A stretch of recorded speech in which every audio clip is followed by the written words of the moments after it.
भगवान श्री गणेश को तुलसी क्यों नहीं चढ़ाते? भारत में पूजा पाठ का अपना ही एक महत्व है। यहाँ देवी देवताओं की पूजा के लिए कई प्रकार की सामग्री चढ़ाई जाती है और तुलसी भी उन्हीं में से एक है।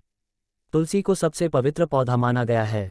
वहीं आपको जानकर हैरानी होगी कि एक भगवान ऐसे भी हैं जिनको तुलसी के पत्ते नहीं चढ़ाए जाते हैं। वो देवता हैं भगवान गणेश। एक बार की बात है, भगवान गणेश गंगा किनारे तपस्या कर रहे थे। उसी दौरान देवी तुलसी अपनी शादी की इच्छा मन में लिए यात्रा पर निकलीं। यात्रा के दौरान उनकी नज़र गंगा किनारे तपस्या करते हुए भगवान गणेश पर पड़ी। भगवान गणेश एक सिंहासन पर बैठकर तपस्या कर रहे थे। उनके पूरे शरीर पर चंदन लगा था, उन्होंने जेवर पहने थे और फूलों की माला पहनी हुई थी।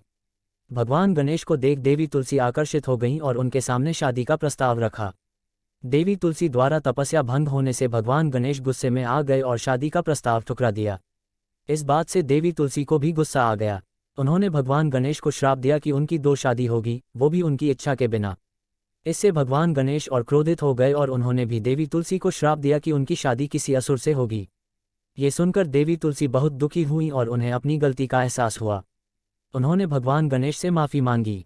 भगवान गणेश ने माफ़ी को स्वीकार किया और कहा कि श्राप तो वापस नहीं लिया जा सकता है, लेकिन तुम भगवान विष्णु और श्री कृष्ण की प्रिय बनोगी। भविष्य में तुम्हें पवित्र पौधे के रूप में पूजा जाएगा, लेकिन तुम्हें मेरी पूजा में शामिल नहीं किया जाएगा। इसी श्राप की वजह से भगवान गणेश को तुलसी नहीं चढ़ाई जाती। तो दोस्तों, ये पौराणिक कथा कैसी लगी कमेंट करके बताएं, और यह पौराणिक कथा अच्छी लगी हो तो अपने दोस्तों रिश्तेदारों को शेयर करें।